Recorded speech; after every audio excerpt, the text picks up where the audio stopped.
has taken an extraordinary amount of work to get to the point it's at right now. I previously got it just as a base and I had to make a top, and then thankfully I had some assistance from a carpenter who helped bevel the edges and straighten it out, and now it's perfect.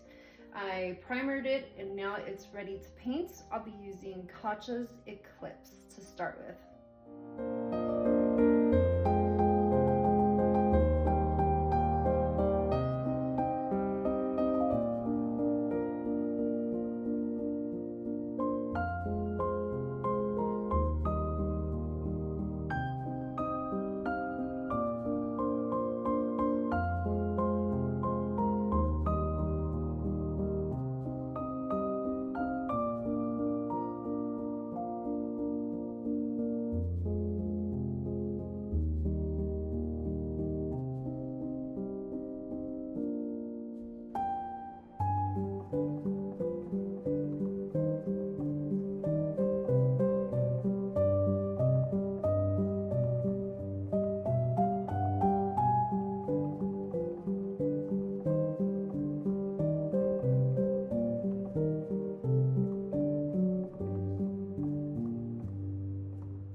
Now that I'm done painting this piece black, I'm going to go ahead and do some dry brushing with Kacha's Danube.